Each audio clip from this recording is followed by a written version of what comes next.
marketing. I'm a fellow at the Chartered Institute of Marketing. I've worked in marketing for like 27 years or whatever.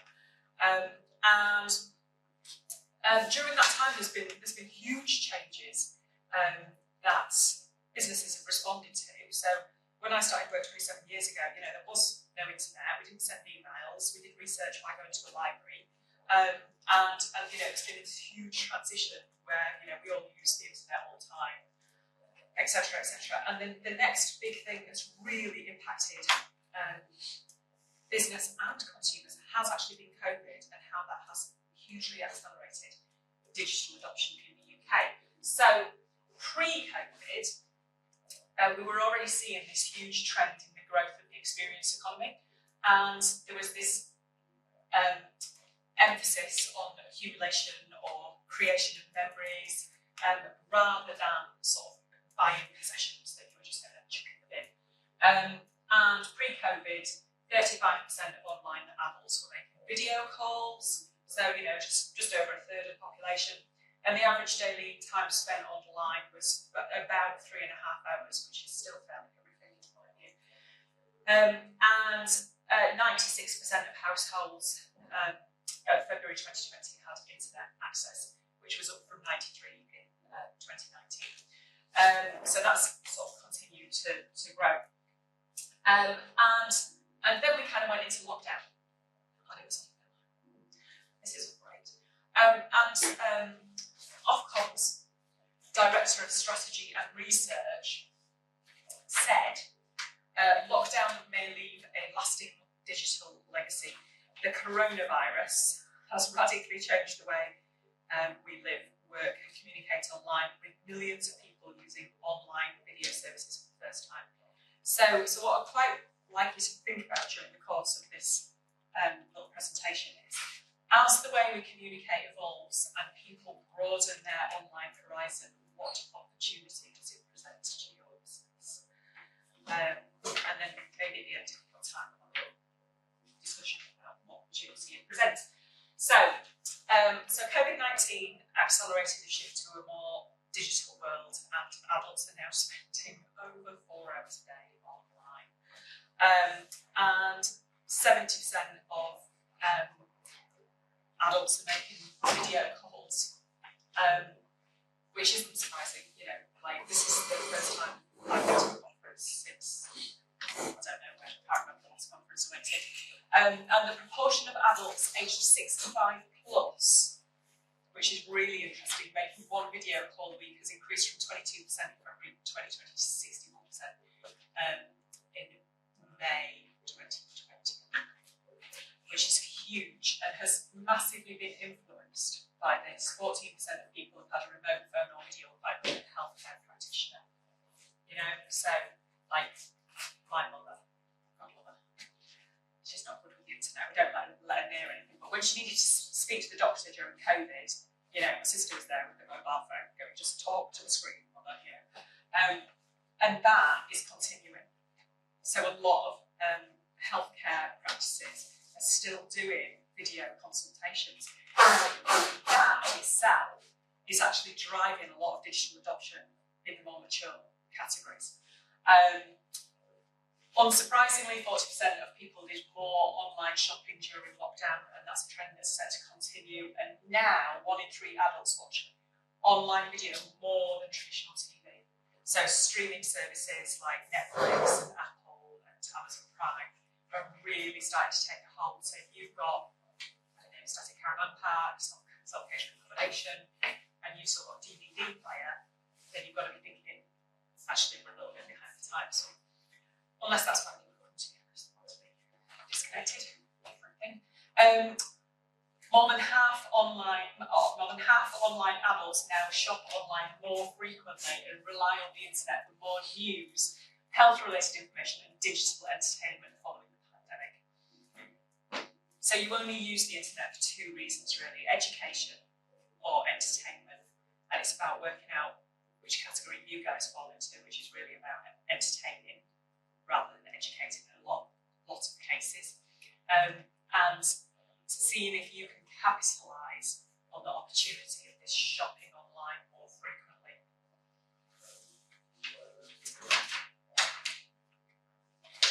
Post-COVID, we also had pre-booking tables in restaurants, pubs and cafes. So you had to have a table booked, otherwise you weren't allowed in. And that looks like it's set to continue, where people are actually being more planned and more organised and not so much turning up on spec, assuming that they're going to get a table in a pub or restaurant. People have got into this behaviour of, we're going to go out, we'll book somewhere, less we're going to go out and we'll see what's available. There was obviously table ordering and table service came in. So if you went to a bar, you couldn't go to the bar area to order.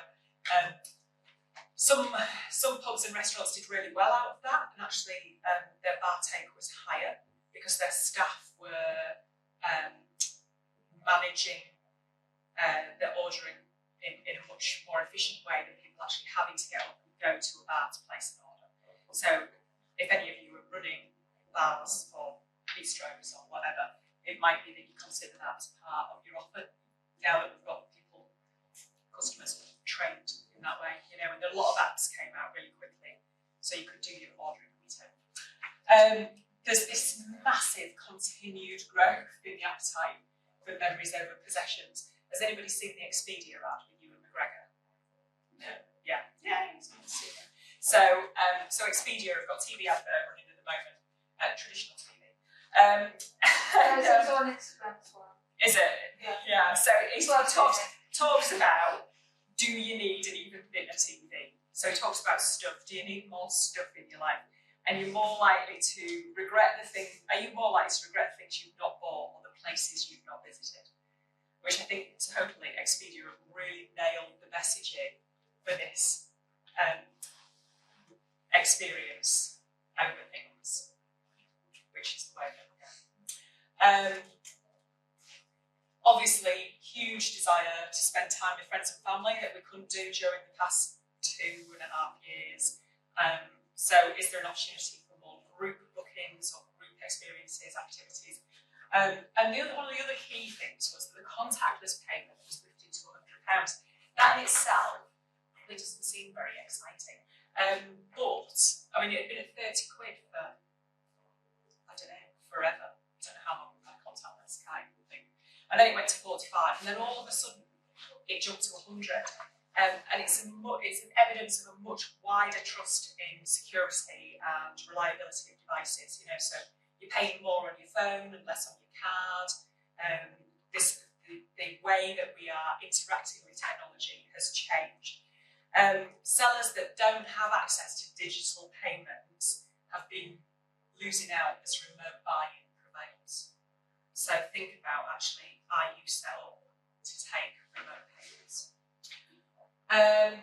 Mintel did some brilliant research which they published, I think it was about June 2020, so a really quick piece of research on actually the impact of COVID on the economy and consumer buying behaviour. And they said that the likes of travel, food service and leisure sectors will emerge looking different to how they did, but the underlying consumer demand will still be there. People still want to get away. You know, it doesn't matter that we're constrained by financial situation, financial considerations. We're ready to go and do something. We've all been sat inside for the past 2 years. We've been sat inside, but you know what I mean. The other interesting thing that they said is that holidays are widely considered as essential. Now, holidays are generally a want and not a need, but their research suggests that actually people consider them to be an essential part of life. And again, this ties back into, you know, less stuff and more doing.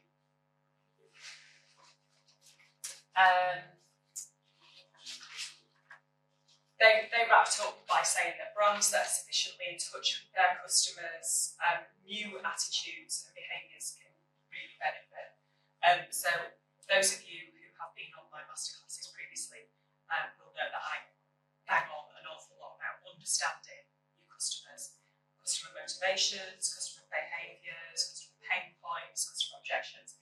That is the basis of where your business is. Without your customers, you haven't got business. So really think about who are my customers and how are they wanting me to stay in touch with them? How are they looking for me? Post-COVID, we've also seen a growth in fast food, not fast food McDonald's, but food to your door. And apparently you can get deliveries to your door in 15 minutes. Have you tested it? Delivery, like, if you live in a city centre, so if you probably live in Shrewsbury, you're probably more likely to, where I live, you won't.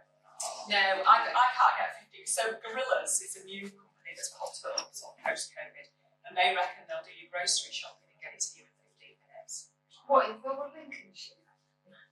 I know, well, I'm in rural North Yorkshire, I'm like, that ain't going to work. I was just saying to the other group that I was on a call with someone who was in London the other week, and she said, oh, I'll buy you coffee next time. And I was like, well, I'm not coming down to London for a meeting just to have coffee.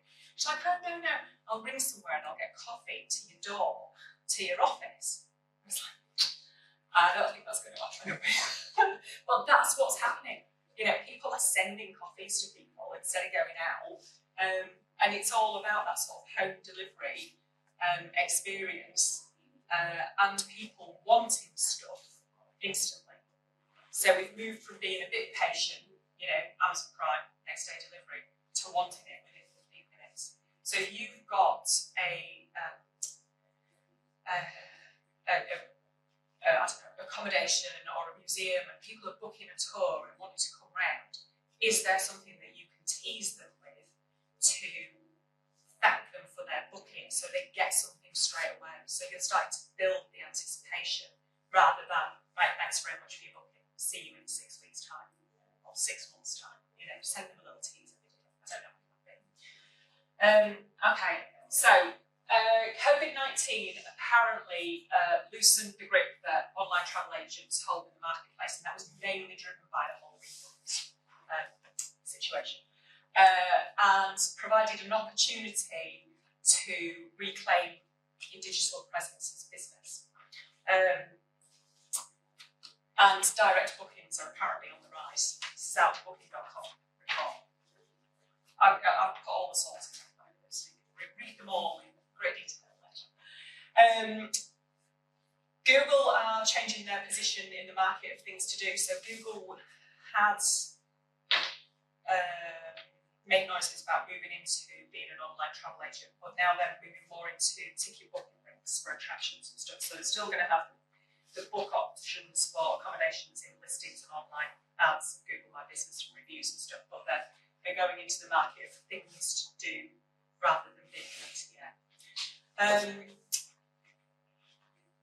Improving the overall user experience from research to booking and beyond is a good opportunity for businesses like yourselves.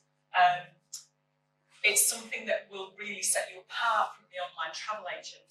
Online travel agents can't cope with things that aren't normal and don't fit with their parameters for actually how people would book something. So you go onto booking.com, you put your dates in, you tell them where you want to go, you tell them you're taking a dog and a toddler, and they tell you what's available. You click book, and that's your job done. But if you're talking about building a proposition that includes experiences or options, then actually as business owners in this space, is there an opportunity to deliver improved customer service and guest relations through use of technology? So it might be that you can specify whether you know, I can't think of something else in my head. What would you want to specify? Size of bed, what sheets are like, I don't know. Quality of towels, let's say. There must be something else. You might want to throw in experiences. You might be like, oh, you know, do you want to book a visit somewhere whilst you're booking your accommodation? You've got more flexibility than can be offered through the online travel agents. I'm struggling with examples now because I'm getting tired. Right, so 70% of travellers research travel on their smartphone. I was a bit like, oh, I'm not sure about that figure, and then I thought about it and I thought, actually, yeah, that's exactly what happens, isn't it? You're sort of watching TV, you're having a conversation with your partner, you're looking at it on your smartphone before you booked a holiday. 40% 45% of UK travellers feel comfortable researching, planning and booking trips to new destinations using only their mobile. So there has been a move from people doing the research on their phone and then, thinking, ooh, actually to make the booking, I'm going to move to my desktop or my laptop and see it all a bit better. They just want that end-to-end experience on their phone instead. 72% of mobile bookings happen within 48 hours of last-minute Google searches. Put your conversion rates on there for you. But really, if you've got a website and you're offering accommodation and your mobile site it needs to be beyond mobile friendly. That it almost just needs to be, special mobile site. And I would urge you, if you have got online transacting of any kind for your business, to go through that process on your mobile and see how frustrating it really is. People want to spend money and they want to make a booking, but they will abandon their cars. 90% of people do all their holiday research online. And I wondered where the other 10% did theirs. I don't know. 20 or 30 years ago, you'd have bought a rough guide, wouldn't you? A rough guide, Rome's guide, done a load of research, found the local tourist information centre, got a load of phone numbers from a B&B. What an absolute nightmare. You just don't do it anymore. I booked to stay down here last night, North Yorkshire, and found some really nice places to stay just near the showground, and not one of them had online booking. And so I ended up staying sort of west side of Lincoln because I could just get it off my to-do list. I was just like, book, job done.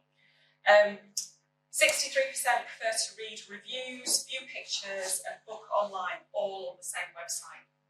So they don't want to be ported from one place to another. They don't want to be on your Facebook page, go to a static website, come back to your Facebook page, make a booking. They want to do the whole thing end to end in one place.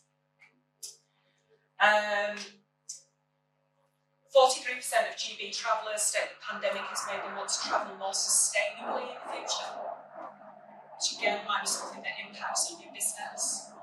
And 49% of travellers admit that the pandemic has shifted their attitude to make positive changes in their everyday lives. So if people are making changes in their everyday lives, they want to be able to continue that whilst they're away and travelling. So their concerns were around excess waste, threats to wildlife and natural habitats, overcrowding at popular sites, which was covered off at the conference this morning. But if you've got messages around sustainability that counteract these concerns, so you might not use single-use plastics at the antique centre, your holiday accommodation might be really well located for bird watching or seal watching or whatever it might be.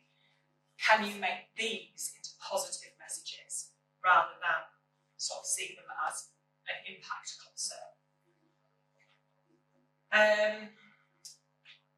Travellers are more likely to choose accommodation if some sustainability practices have been implemented. So if you are doing stuff, then tell people that you're doing stuff. They're not mind readers. They don't expect your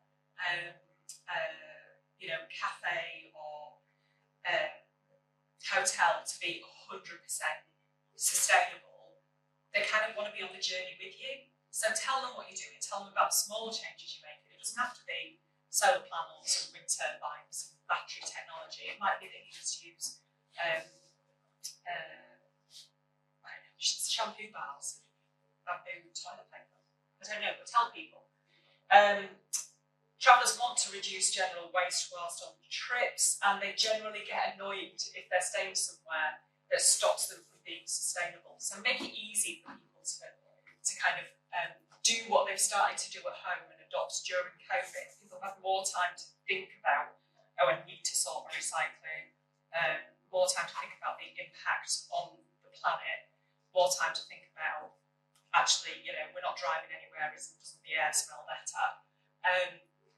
So if they can't continue that behaviour whilst they're away, then they're going to get frustrated. And tell your guests what you're doing. Okay, so in terms of kind of things that you might want to think about doing, during COVID, there was lots of like contactless check-in, and people liked the flexibility of that, and it was sort of a key part of suppressing the virus, but it also improved the process in a lot of cases, so it made it quicker and easier and safer for people. In terms of sort of flexibility and safety and lots of information, travellers and guests are making safety and hygiene one of their priorities, so they want to know that you're COVID compliant. Anyway. But they also want some degree of flexibility. So if they have to cancel, then they want to know upfront what your cancellation policy is. Can they move their dates? Can they simply reschedule? Do they lose all the money? Do they lose a percentage of it? But you need to be telling them. You know, a lot of people got stung during COVID. And we are in an interesting economic situation at the moment. But having some degree of flexibility and understanding actually how that might benefit your business in the longer term, but being upfront about actually what your cancellation policy is, could make a huge difference. Using technology to aid the customer journey from research to experience. So kind of go back to people want to find all the information in one place, and there's lots of things you can do technology-wise to enhance that journey and sell your proposition more. So it might be something as simple as having a chatbot on a website, or it might be we were talking in the previous session about the use of video testimonials, because they come across as being much more passionate than a written testimonial. But actually you've got that sort of opportunity to think, how can people are so comfortable in front of video at the moment, how can you use that to your best advantage and then use it to grow your business. If you have got an online presence, then making it super mobile responsive and being able to book and order things online without being frustrated about it is going to be a key part of consumers' expectations going forward. And there's also that piece around following up and retaining customers, and this piece around digital reviews to improve the customer journey. So people want a lot of information. They want to be able to make an informed decision about what you're offering them. They don't just want to be left to kind of hang. Okay. So go back to my question from the start, which was, what opportunity does this present to your business?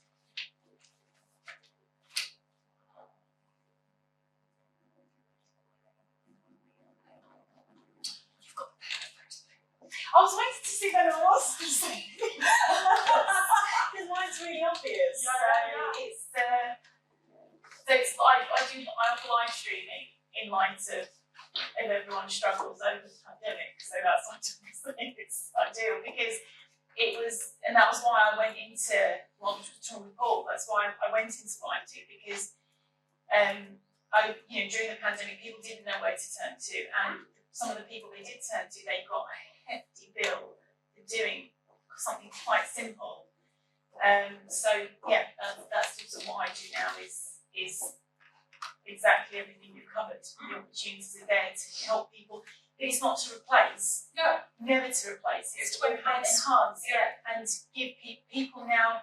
We had our options taken away for 2 years, and nobody liked it. People want options now. If they want to sit at home and watch an event, they want to sit at home. But if they want to go, people can do it face to face. So it's all about the hybrid element. So, But equally, if someone has some holiday accommodation that was really well located for wildlife, and live streaming that, great content on their website, really enhances the customer journey, that people are going to buy into that much more than, seeing something on cottages.com or booking.com or whatever it might be. So it's kind of using tech to get your messages across and get people to buy into your business much more. And for us on the antique sector, obviously, it's quite worrying when you see on your thing people are after experience rather than possessions, because primarily we're about possessions, but actually what we're building on that is that we want to have an experience. Yeah. Actually, we're working with those at the moment to do some streaming from the centres. So, yeah, I mean, it presents challenges, but there are also opportunities. Yeah. But also, you can build stories around antiques. Absolutely. So, so they are, it's not like a thinner TV. Absolutely. So I hear what you're saying, but I think You've got the plan of recycling now. Oh, we do. Yeah, certainly have that. Well, I was going to say, I was actually going to say a comment I made to Robert last night, which now I'm happy I made it, was that when I went to do a recce for the premises, I took my other half of my son, because Hemswell presents, and I don't think Robert was quite aware of it, you present a day out. I know you want to sell antiques, I get that, but they have an amazing cafe on site. We went and had lunch, and we spent half the day wandering around looking at all these drinks, and honestly, if I wasn't there in a professional capacity, I would have bought that painting I was talking about. So, if you buy something, great for everyone, but you've offered something not many places can say that they offer possessions and experiences. Yeah. You offer like a day out. Yeah. It's lovely. Yeah. Anyone else kind of see how any of this fits with their business? Ours is a bit more awkward. We're an events company, so we draw people into other people's attractions and stuff. So we don't have our own as such base. Oh, right, okay. So we work mostly out of like Normandy Hall, so we're doing like the Lincoln Half Marathon and stuff like that. So we bring people to the area and stuff. But we do heavily rely on things like social media. So we are very much against putting leaflets up everywhere. We don't like to hand out a million leaflets to our events because we're trying to be sustainable at the same time. Yeah. And I think you get a bit sick when you get the number of, well, you do want a piece delivery and stuff. You get about a bit sick when you get all leaflets, we do heavily rely on social media. But if you're not on social media, it's quite hard for you to find our events unless you know our company name already. All our events are on our website. We don't have a built-in ticket system on there, so you are then redirected again to another website. Right. But that's because we can't physically do our own ticket sales right now. Because like I said, during lockdown, ultimately that ticket company saved us a lot because all the GDPR, all sorts and everything out, they could go directly to the ticket company. We had told the ticket company what we wanted to do, but they could process all the refunds and stuff like that. It took that thing off because then we were still flipping to people moving to this year's event, people went to virtual options. So we tried to put on different options for people to keep them staying with the company and staying with the event. As many options as possible, but if we had had to do all that ourselves, it would have been a lot harder and maybe we wouldn't have been able to have the flexibility and say to people, we can give you a refund. I know quite a lot of events didn't offer people refunds. Yeah, so I've got an events company on the side, as you do. And we used to go through a third party booking site, and then we switched and brought it onto our own website. And during COVID, we cancelled 2020. We brought forward all the entries to next year. And then we had to cancel that one. And then we gave everybody their money back, like no questions asked. Everybody got a full refund. And I think we were the only events company in the UK that gave everybody their full entry fee back. So a lot of them took handling charges as well. Yeah, no, we offered everything back to them. A lot of people wanted to keep theirs for the following year, which is fantastic. And this is now the back side of it, because of course this year's events are 22 events technically. Yeah. Some of them still, which is crazy. Lots of people are still rebooking, booking into new events and stuff at the same time, buying merchandise and things. But a lot of people did flip to the virtual side, and if you flip to the virtual side, we gave you free t-shirts, free hats, everything like that, because we were like, it's not worth the maybe £40 entrance fee for you to do it at home. Yeah. And pay £40 to run around your local area. So we put in all the extra freebies and stuff like that to people. We said we can move it for free. So we did lots of things for it. But like we said, we're now in the back burner of it, because like one of our events has got 700 people carrying over still. Which is crazy to think. It's great because they still want it and that money stays in the business, but at the same time, So for like us as an events company, we are trying to do a lot of stuff that is cheaper to make back for what we're missing last year. Like even the check-in idea of like checking in online and stuff in advance. We used to post everyone's numbers out. So that on the day it didn't matter for us. It was one less thing to do, and it was like safety, everything like that. That now we've brought back in house because it was over £1,000 per event to post out numbers. So we'd love to do a virtual check-in where they don't even need a number. That would be brilliant. That they scan a QR code, checks them in, and we know that. But it's like race time and stuff like that. People want their numbers on them and things. So it's stuff that we're still looking into, but definitely there's lots of stuff going on.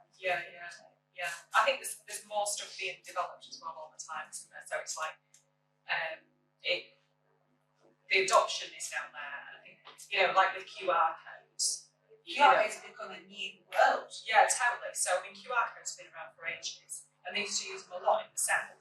And nobody up here, people like QR codes. What's this? And now QR codes, it's like everybody's out here. Oh, it's just like QR codes. It's my business card. It's my business card. I wanted to need this on business cards. I'll say, can you scan my QR code? Because a lot of them have them for the NHS apps and stuff, didn't it? When you went in somewhere. So most people have them, and then they get links to all of my social media, and you don't have the exchange, and people lose the leaflets, or they forget what that was. Absolutely. So so COVID in itself has driven the adoption of QR codes, whereas before, people say videos on your people here, just go, carry on. It's just like fine. Everybody's happy with the QR code these days.